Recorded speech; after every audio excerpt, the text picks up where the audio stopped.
آیت کا مضمون دیکھیے، ایک چیز کی دو علتیں گویا بیان کی گئیں. جب کہ کوئی چیز واضح طور پہ معلوم نہ ہو تو انسان فکر کرے گا، سوچے گا، اور جب معلوم ہو جائے گی حقیقت تو پھر فکر کرے گا، پھر تو نتیجے تک پہنچ جائے گا. یہاں دو علتوں میں سے ابھی بھی فکر کی گنجائش موجود ہے، بلکہ ضرورت موجود ہے. وَأَنزَلْنَا إِلَيْكَ الذِّكْرَ، اور ہم نے نازل کیا آپ پر اے رسول. یہ الیک کا کاف جو ہے نا، صلی اللہ علیہ وآلہ وسلم،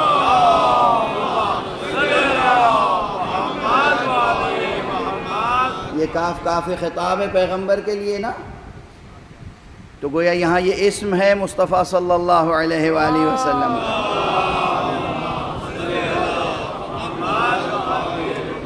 سب مل کے ایک بلند صلوات پڑھیں.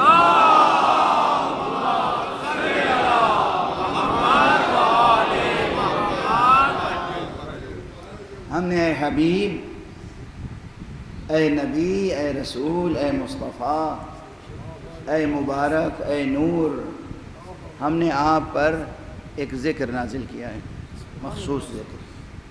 وَأَنزَلْنَا إِلَيْكَ الذِّكْرَ لِتُبَيِّنَ لِلنَّاسِ. یہ لے جو ہے لام، یہ سبب بیان کر رہا ہے کہ کس لیے نازل کیا، تاکہ آپ لوگوں کے لیے بیان کریں، آپ بیان کریں، آپ بیان کریں. وَلَعَلَّهُمْ يَتَفَكَّرُونَ، اور تاکہ وہ سوچیں. یعنی سوچنا پھر بھی لازم ہے، توجہ ہے. فکر و عقل کے تقاضوں سے دستبردار کہیں نہیں ہونا ہے. یہ فکر نظری کو بھی زندہ رکھنا ہے اور فکر عملی کو بھی، عقل نظری کو بھی زندہ رکھنا ہے اور عقل عملی کو بھی. جو کچھ پیغمبر ارشاد فرمائے کہ یہ آیت آئی ہے اور اس آیت کا یہ مفہوم ہے، اس کے تحت یہ حکم ہے، وہ سننے کے بعد بھی ہمیں تفکر کا سلسلہ جاری رکھنا ہے. اب اس تفکر وَلَعَلَّهُمْ يَتَفَكَّرُونَ، اور وہ تاکہ وہ فکر کریں، یہ بجائے خود ایک تفصیلی بحث اس کے لیے چاہیے. اور اب بس کل کی آخری تقریر ہوگی اس عزا خانے میں، تو ظاہر ہے کہ بہت سے سوالات تشنا رہ جائیں گے، اور یہ تو ہمارا ہنر ہے ہمیشہ کا. کچھ حضرات یہ سمجھتے ہیں کہ میں اس طرف متوجہ نہیں ہوں. نہیں، میں متوجہ ہوں، میں اتنی محدود گفتگو نہیں کر پاتا. یہ لازم ہے کہ کچھ زندہ سوالات چھوڑ دوں تاکہ آپ کے ذہن میں تشنگی باقی رہے. سیرابی کوئی حقیقت نہیں رکھتی، تشنگی حقیقت رکھتی ہے.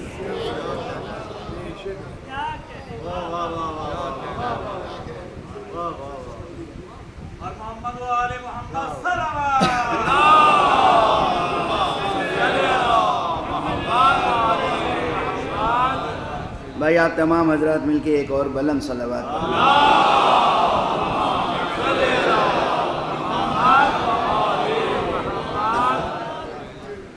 تو ارشاد الہی آپ نے سماعت فرما لیا کہ اللہ سبحانہ وتعالیٰ نے ایک تو کتاب ایسی نازل فرمائی جس میں محکم اور متشابہ رکھا، پھر اس متشابہ اور محکم دونوں کو بیان کرنے کے لیے پیغمبر کے پاس ایک ذکر نازل فرمایا، اور نازل کرنے کے بعد بھی اسے کہتے ہیں لطف ربوبیت، اسے کہتے ہیں شان تربیت.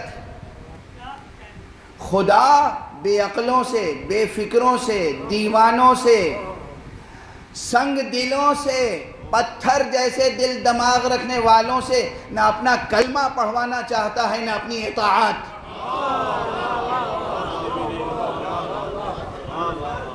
اس حکمت کو سمجھیں. پروردگار دیوانوں سے، بے عقلوں سے، بے فکروں سے،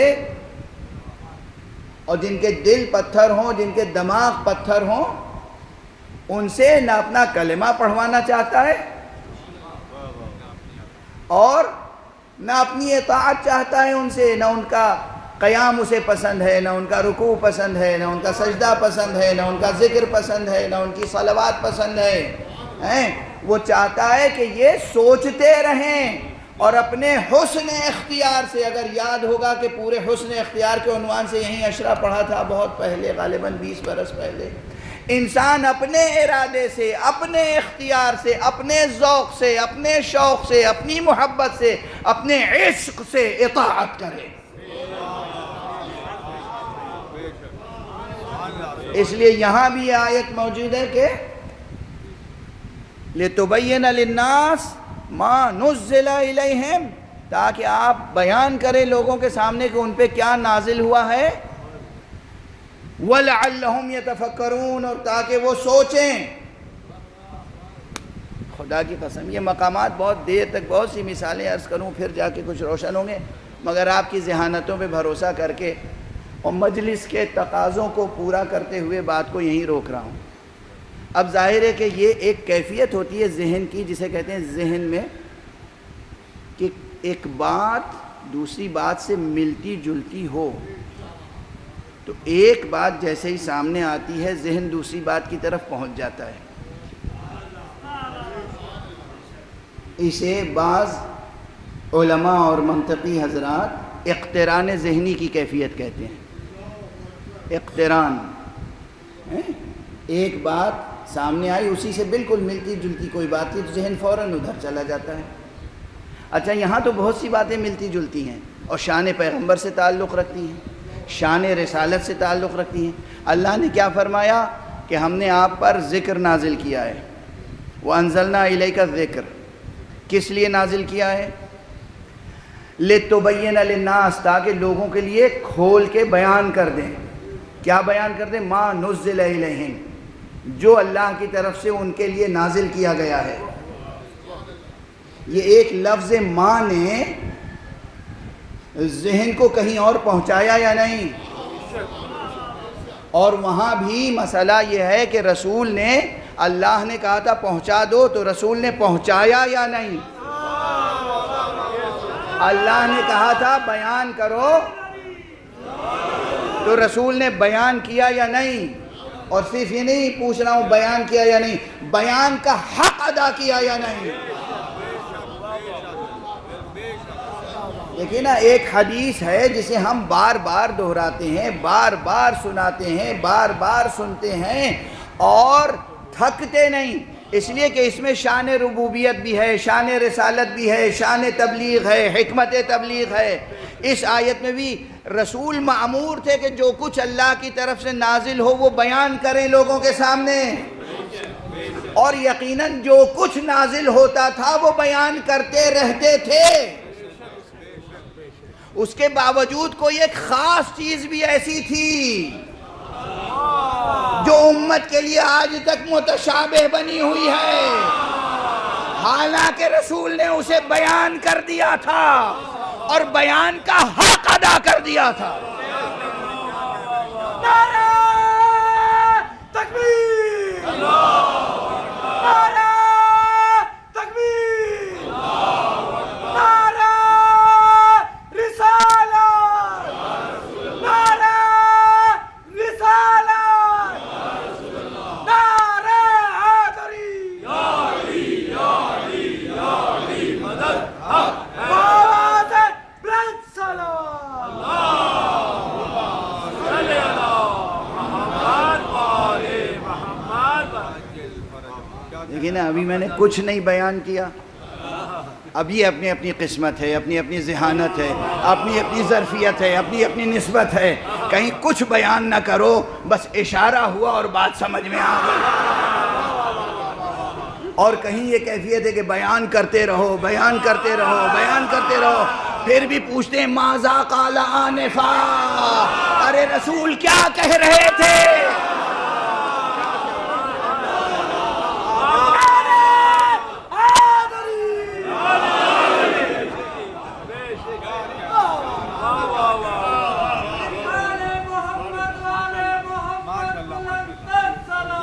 اللہ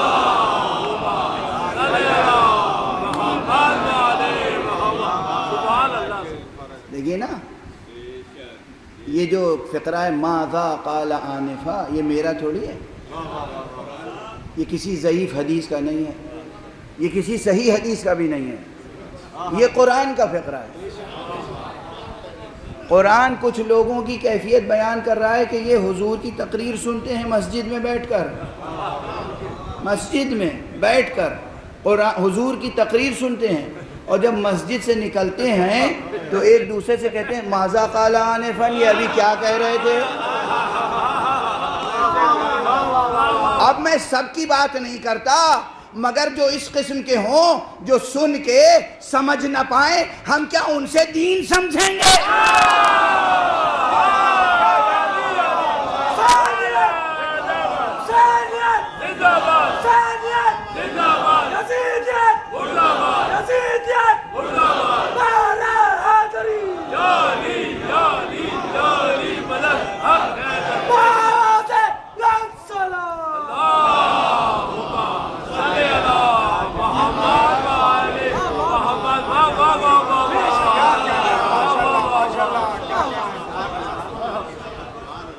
پوری تقریر حضور کی سن لیتے تھے۔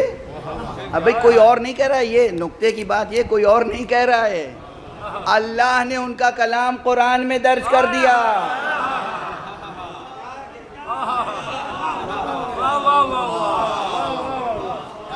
اللہ نے ان کا کلام قرآن میں درج کر دیا کہ یہ نکلتے ہیں تو کہتے ہیں ماذا قال آنفا، یہ ابھی کیا کہہ رہے تھے۔ ارے جب ابھی کیا کہہ رہے تھے نہیں سمجھ میں آیا تو ان کی نسلوں کو 1400 برس کے بعد کیا سمجھ میں آئے۔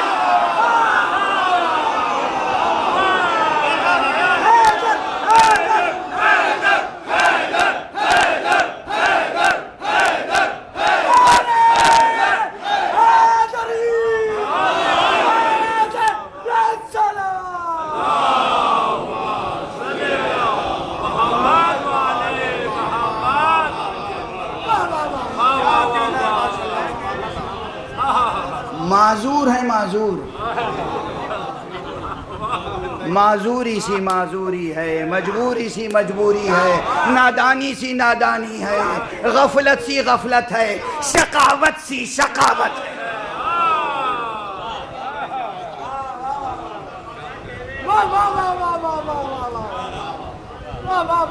ایک طرف اللہ سبحانہ و تعالی مأمور کر رہا ہے پیغمبر کو کہ آپ لوگوں کے سامنے بیان کیجئے جو ان کے لیے نازل کیا ہے۔ یہ بالکل مشابہ ہے یا نہیں؟ متشابہ کے معنی مشابہ کے بھی ہیں یا نہیں؟ تو مشابہ ہے یا نہیں؟ یا ایھا الرسول بلغ ما انزل الیک من ربک، ایک یہ مقام اور ایک وہ مقام انا انزلنا الیک الذکر لِتُبَيِّنَ لِلنَّاسِ مَا نُزِّلَ إِلَيْهِمْ، ہم نے آپ پر ذکر نازل کیا تاکہ آپ لوگوں کے سامنے بیان کریں کہ ان کے لیے کیا نازل ہوا۔ مصطفیٰ پر نازل ہوا، ان کے لیے نازل ہوا، اور جب اللہ نے حکم دیا بیان کیجئے تو بیان کرنے کا یعنی کوئی ایک بھی عنصر ایسا نہ ہو کہ جہاں نعوذ باللہ بیان میں کمی ثابت ہو سکے۔ اب آپ جانتے ہیں کہ سائنس پڑھانے کے لیے بھی اب آج کل تو پہلے سائنس کے لیے تھا، اب ماشاءاللہ ہر علم میں، سوشل سائنسز میں بھی، ہسٹری میں بھی، اب تو ادب میں بھی، ادبی تھیوریز جب پڑھاتے ہیں تب بھی کچھ تو لفظوں میں بیان کرتے ہیں اور کچھ فیگرز بنا دیتے ہیں، چارٹ بنا دیتے ہیں، گراف بنا دیتے ہیں، جس ماڈل بنا دیتے ہیں، جس طرح سے سمجھایا جا سکتا ہے سمجھا دیتے ہیں استاد، اور پھر بھی کسی کی سمجھ میں نہ آئے تو استاد کا کیا قصور؟ امتحان میں کوئی فیل ہوتا ہے، ہو جائے اس کی قسمت، اب کم لڑکے فیل ہوں یا زیادہ فیل ہو جائیں، جیسا سبجیکٹ ہوگا ویسا رزلٹ ہوتا ہے. مشکل سبجیکٹ ہوتا ہے تو بھائی تھوڑے سے لڑکے پاس ہو جاتے ہیں, زیادہ تر فیل ہو جاتے ہیں. آسان سبجیکٹ ہوتا ہے تو زیادہ پاس ہو جاتے ہیں, تھوڑے سے فیل ہوتے ہیں, ہے نا. یہ ہوتا ہے. رسول نے اپنی طرف سے حکمت تبلیغ وہ اختیار کی کہ جو اس جملہ عرض کر رہا ہوں, اس ظرف زمان و مکان میں جتنے مؤثر عنصر ہو سکتے تھے بیان کے لیے وہ سب میدان غدیر میں جمع کر دیا.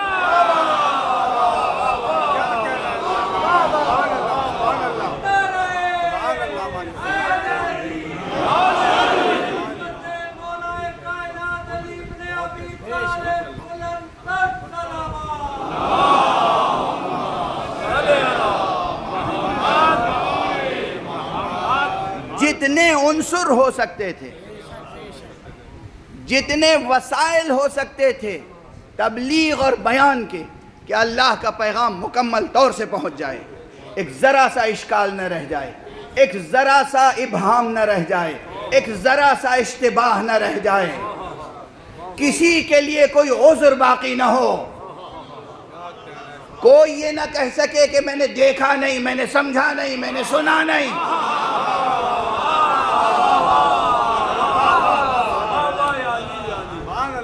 تقریر کی, اور ایسی تقریر جس نے جملوں کو مکرر کہا.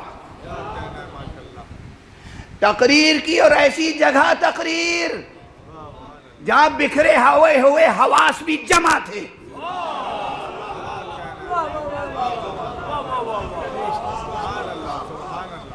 تقریر کی اور ایسے ممبر پر تقریر جو ممبر قیامت تک کوئی بھلا نہیں سکتا. تقریر کی اور اس اسلوب سے تقریر کہ پہلے ہی سے لوگ متعجب نگاہوں سے دیکھیں یہ آج ہونے والا ہے, کیا ہونے والا ہے. ایک ممبر پر دو شخصیتیں کیوں نظر آ رہی ہیں.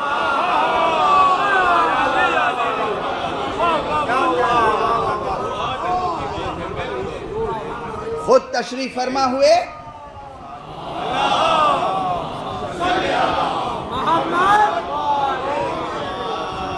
خود تشریف فرما ہوئے اور پہلے ہی سے حضرت امیر المؤمنین کو بلا کر اپنے پاس بٹھا لیا. خوب تقریر کی, اور تقریر کرنے کے بعد جب تقریر اختتام پر پہنچی تو کہا علی اٹھو, اور اس کے بعد ان کا ہاتھ پکڑا, اور ہاتھ پکڑنے کے بعد خود کھڑے ہوئے. علی کھڑے ہوئے, اتنا بلند کیا کہ کسی کے لیے ممکن نہ تھا کہ نہ دیکھ سکے.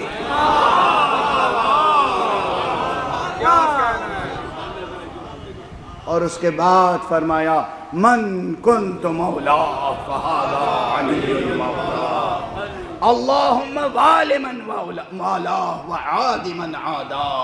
اے پروردگار جو ان سے ولا رکھے ان سے تو بھی ولا رکھنا, جو ان کی عداوت رکھے پروردگار تو بھی اس کا عدو ہو جانا.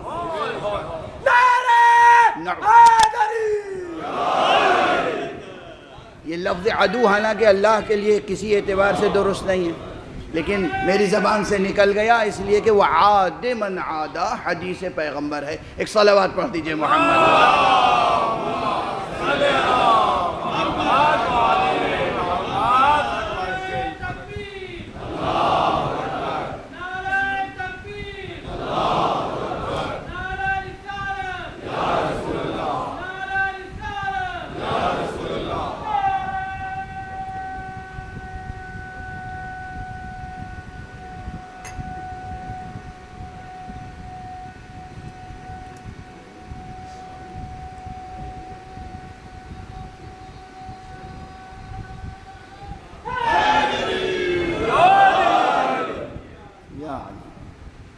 اچھا, یہاں تک ذکر کیوں پہنچا؟ مومن تو یہ سوال برداشت ہی نہیں کرے گا. یہاں تک ذکر نہ پہنچتا تو شکایت ہوتی,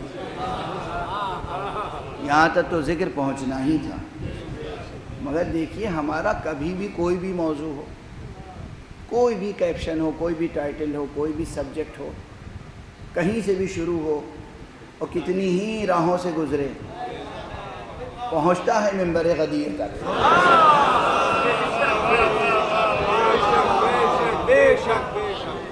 کیوں؟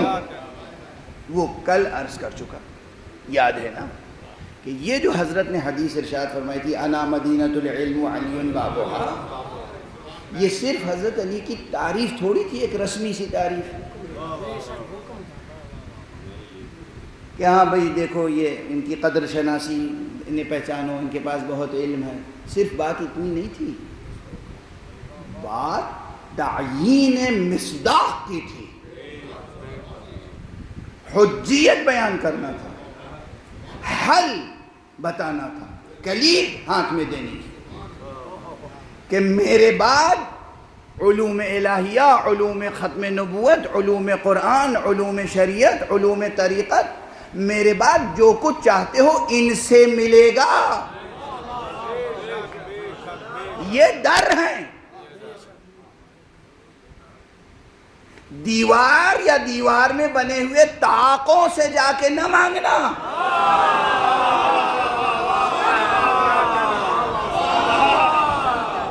دروازے پہ دستک دینا تو ملے گا۔ کیا کہنے کی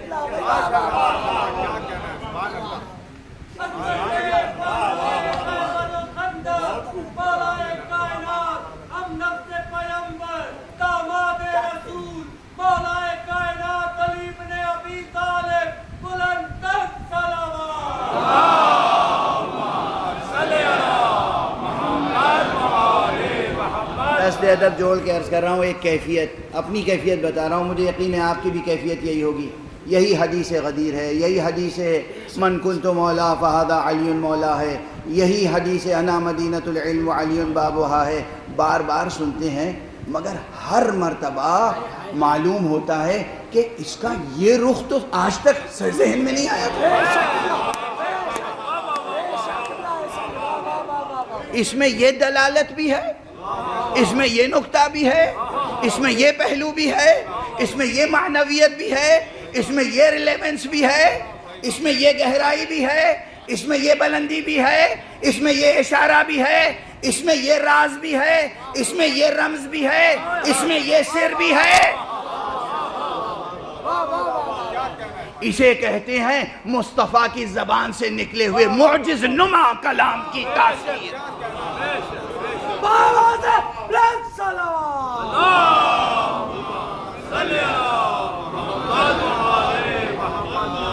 کلام کس کا ہے؟ مصطفیٰ کا کلام ہے، مصطفیٰ کی زبان مبارک سے نکلا ہے۔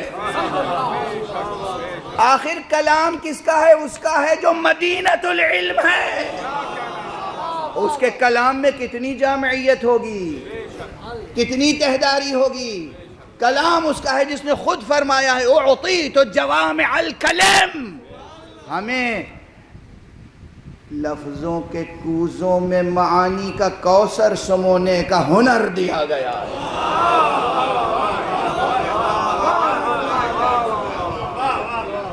کلام اس کا ہے۔ وقت تمام ہو گیا، کل ایک ہی تقریر رہ گئی ہے، تو آج 2-3 جملے اور عرض کر لینے دیجیے۔ ایک صلوات پڑھیے محمد و آلہ۔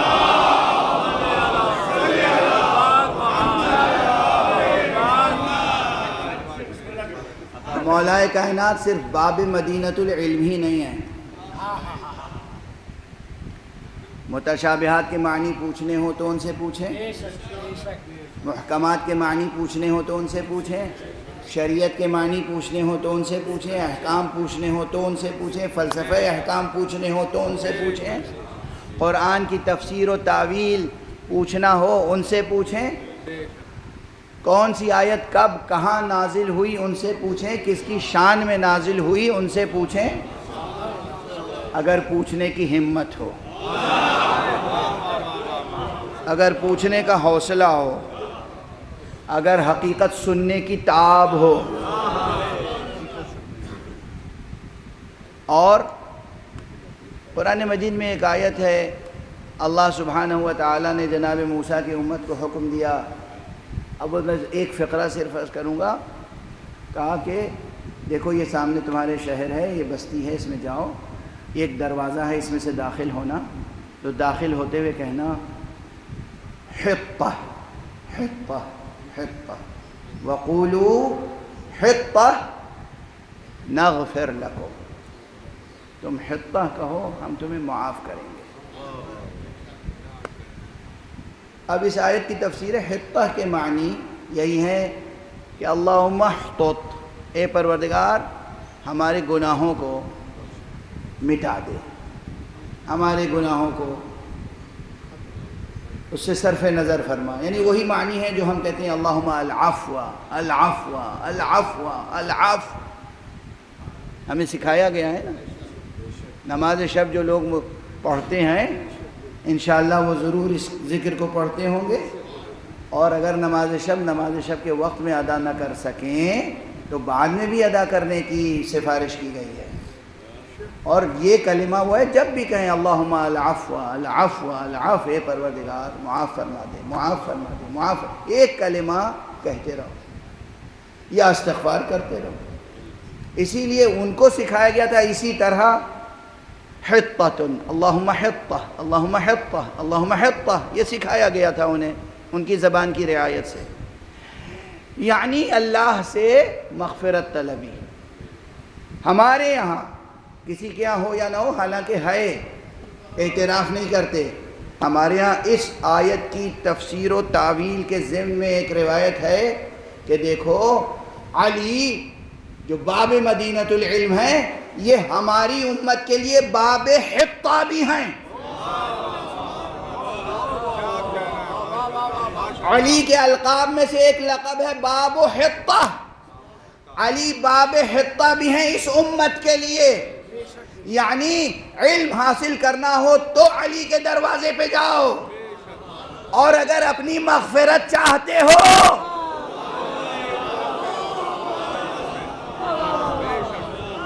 تو بھی علی کے دروازے پر جاؤ. قرآن مجید میں اللہ نے فرمایا ہے کہ اگر تم گناہگار ہو، اللہ سے مغفرت چاہتے ہو تو نبی کے پاس جاؤ. نبی نے بتا دیا کہ ٹھیک ہے ہمارے پاس آؤ گے، ہم سفارش کریں گے، مگر ہمارے بعد مایوس رحمت الہی نہ ہو جانا.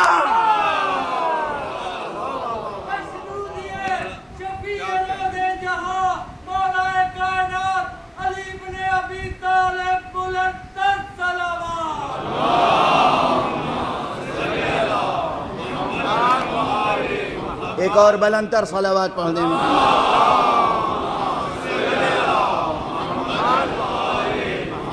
جہل مٹانا ہو تو علی کے پاس جاؤ، اپنی خطاؤں کو مٹانا ہو، گناہوں کو مٹانا ہو، حق سبحانہ و تعالیٰ سے رحمت و مغفرت طلب کرنا ہو تو بھی علی کے دروازے پر جاؤ. یا مصطفیٰ کے دروازے پہ جاؤ یا علی کے دروازے پر جاؤ. علی باب علم بھی ہیں، علی باب حطہ بھی ہیں، علی باب حوائج بھی ہیں. سب سے پہلے تو باب حوائج مصطفیٰ کی ذات ہے صلی اللہ علیہ وآلہ وسلم.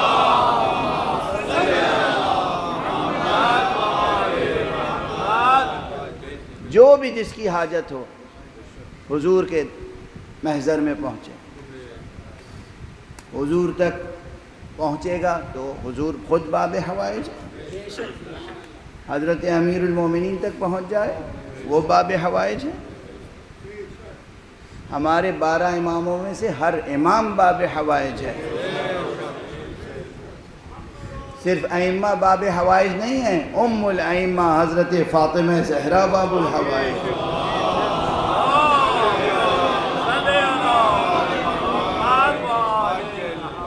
اب کچھ چیزیں عوام الناس میں مشہور ہو جاتی ہیں، اور مشہور ہونے کے کچھ اسباب ہوتے ہیں. وہ اپنی جگہ. مجھ سے بار بار کسی نے پوچھا کہ یہ ہم 3 شخصیتوں کو صرف باب الحوائج کیوں کہتے ہیں؟ تو اب میں جواب دے رہا ہوں، صرف 3 شخصیتیں باب الحوائج نہیں ہیں، 14 معصومین میں سے ہر ایک باب الحوائج ہے۔ اور یہ باب الحوائج کی بات یہیں تک 14 معصومین تک محدود نہیں ہے، بلکہ علی باب الحوائج ہیں، علی کا بیٹا بھی باب الحوائج ہے، حسین حوائج ہیں، حسین کا ننھا بچہ بھی باب الحوائج ہے، اور صرف حضرت عباس باب الحوائج نہیں ہیں۔ آپ علماء و عرفاء کے کلمات دیکھیں، جناب عباس کی والدہ جناب ام المؤمنین بھی باب الحوائج ہیں۔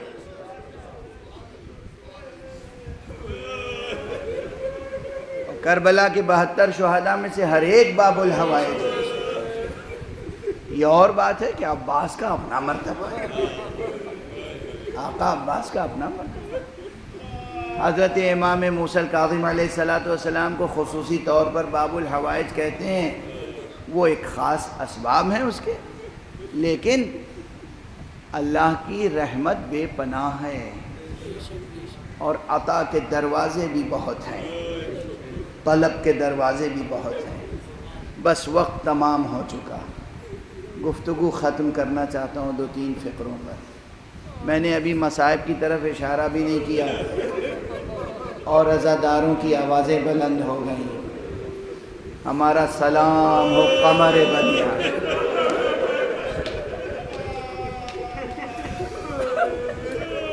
ہمارا سلام ہو قمر بنی ہاشم پر، بنی ہاشم کے چاند، ام البنین کے بدر کامل، آقا حسین کے قوت بازو، جناب زینب و ام کلثوم کے بازوؤں کی طاقت، سکینہ کی امید، عباس۔ اب کس میں طاقت ہے کہ جو چند فقروں میں حضرت ابو الفضل عباس کے فضائل بیان کر سکیں اور آپ کے مصائب بیان کر سکیں، اور آپ کی جنگ اور آپ کی شہادت، کتنے جہاد کیے آپ نے زندگی میں۔ اب اس سب کا بس تذکرہ تو ممکن نہیں ہے، وقت ختم ہو چکا۔ اب تو ہمیں چند اشکوں کے نذرانے پیش کرنے ہیں۔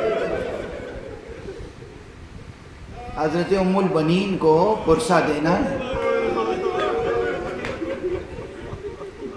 لیکن یہ یاد رکھیے کہ جناب ام البنین تنہا نہیں ہیں۔ حضرت عباس ان کے بیٹے ضرور ہیں، مگر ان سے آگے پرسہ لینے کے لیے فاطمہ کھڑی ہیں۔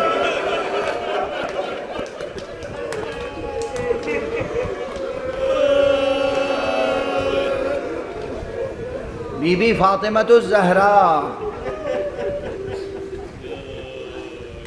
بعض اہل مکاشفہ، یہ عام نہیں، میں مستند بات ہے، بعض اہل مکاشفہ، بعض عرفاء، متقی علماء بزرگ، وہ کہتے ہیں جب آقا حسین مدینے سے رخصت ہو رہے تھے،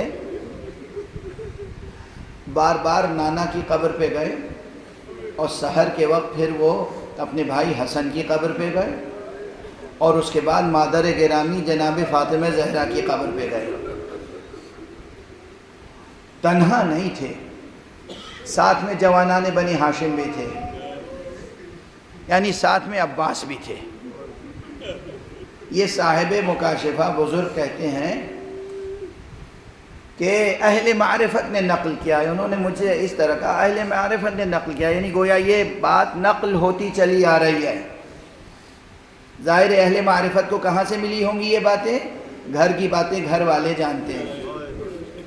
کہتے ہیں کہ جب آقا حسین بی بی جناب فاطمہ زہرا کی قبر مبارک سے رخصت ہو رہے تھے، بی بی کی توجہ کچھ دیر تک حسین پہ رہی، اور اس کے بعد بی بی نے ایک دم توجہ کی عباس کی طرف، ام البنین کے بیٹے عباس، یہ میرا بیٹا حسین، یہ کربلا جا رہا ہے، تم اس کے ساتھ جا رہے ہو، خیال رکھنا میرے بیٹے۔ یہ جو روحانی مکالمے ہوتے ہیں نا، یہ بڑے قیامت خیز ہوتے ہیں۔ تو عباس ام البنین کی طرف سے بھی آقا حسین کے محافظ بنے ہوئے تھے، عباس خود فاطمہ زہرا کی طرف سے محافظ بنے ہوئے تھے، عباس آقا حسین کے بھی محافظ تھے، بی بی جناب زینب کے بھی محافظ تھے۔ اسی لیے سب آپ کی سنی ہوئی باتیں میں اشارے کر رہا ہوں، آپ گریہ کر رہے ہیں۔ جب آقا عباس نے طے کر لیا کہ میدان میں جانا ہے اور خیمہ گاہ میں تشریف لائے، تو جناب بی بی زینب سے رخصت ہوئے، جناب ام کلثوم سے رخصت ہوئے۔ یہ آپ برابر سنتے ہیں نا، جب رخصت ہو رہے تھے تو ایک مرتبہ بی بی جناب زینب نے کہا، بھائیا ذرا اپنے شانے پہ بوسہ دے دے۔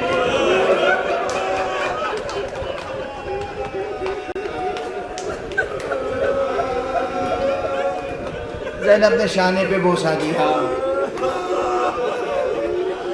اور پھر فوراً پلٹ کے جناب عباس نے جناب زینب کے باسوؤں کو بوسہ دیا۔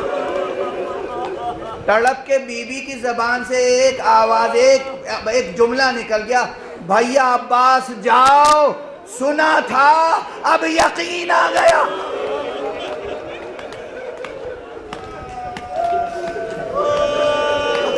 بھائیا سنا تھا کہ میرے بازوؤں میں رسن بندھے گی، سوچا کرتی تھی جس کا عباس جیسا بھائی موجود ہے، اس بہن کو کون اسیر کر سکتا ہے، مگر اب تم جا رہے ہو تو اب مجھے یقین آ گیا کہ اسیری ہوگی۔ اجرکم علی اللہ، اجرکم علی اللہ، اجرکم علی اللہ۔ آپ کی آوازیں بلند ہیں، آنسو جاری ہیں، مآل مجلس حاصل ہو چکا، لیکن بس ایک جملہ عرض کروں۔ یہ جملہ حضرت علامہ بزرگوار، فقیہ نامدار، صاحب کرامات بزرگ علامہ آیت اللہ سید مہدی بحر العلوم کا ہے، اور لکھا ہوا موجود ہے کتابوں میں۔ سید مہدی بحر العلوم بہت بڑے عالم تھے، بہت بڑے عالم تھے، بہت بزرگ، مقدس، ان کی قبر نجف اشرف میں۔ علامہ سید مہدی بحر العلوم سے کسی نے پوچھا، آقا یہ بتائیے حضرت عباس کا قد و قامت تو بہت بڑا ہے،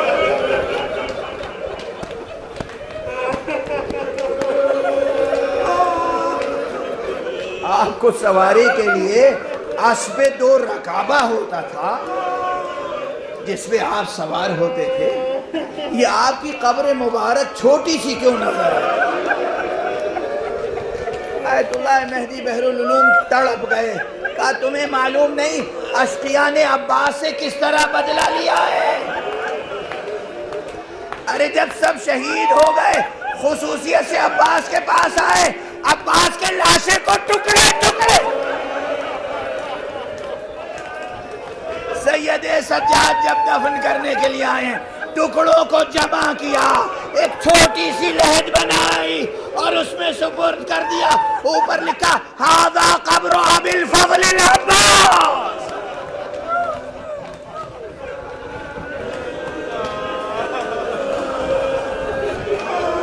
مصائب ہو گئے۔ آپ شبیہ علم لے کر برآمد ہوں گے تو مجھے ایک جملہ اور کہہ لینے دیجئے۔ یہ جو شبیہ علم ہے اس کی تو ایک خاص عظمت ہے، جہاں جہاں بھی شبیہ علم لے کر آتے ہیں اور اٹھاتے ہیں، ایک خاص عظمت ہے اس کی۔ مجھے حضرت علامہ نجم افندی کے دو مصرے یاد آ رہے ہیں، ان کے ایک سلام کے مصرے ہیں غالباً، وہ سامنے ہے علم کی شبیہ نجم اٹھو، وہ سامنے ہے علم کی شبیہ نجم اٹھو، وفا پرستی کے منظر دکھائے جاتے۔ بس ایک جملہ سن لیجئے اور پھر علم کی شبیہ لے کے آ جائیے گا۔ آقا عباس نے کہا تھا آقا حسین سے کہ آقا میری میت خیمے میں نہ لے جائیے گا، بنی ہاشم کے تمام جوانوں کی میتیں حسین لائے، علی اکبر کی لائے، قاسم کی لائے، اون و محمد کی لائے، سب کی میتیں، سب کی لاشیں لے کر آئے خیمے میں، الا عباس وصیت تھی مجھے نہ لے جائیے گا۔ عباس کا لاشا تو نہیں لائے، پھر لائے کیا؟ ارے وہ علم ہی تو تھا جو عباس کے لہو میں تر تھا، وہ علم لے کے اس طرح آئے جیسے وفا کا لاشا لا رہے۔ واہ عباسا، واہ حسینا۔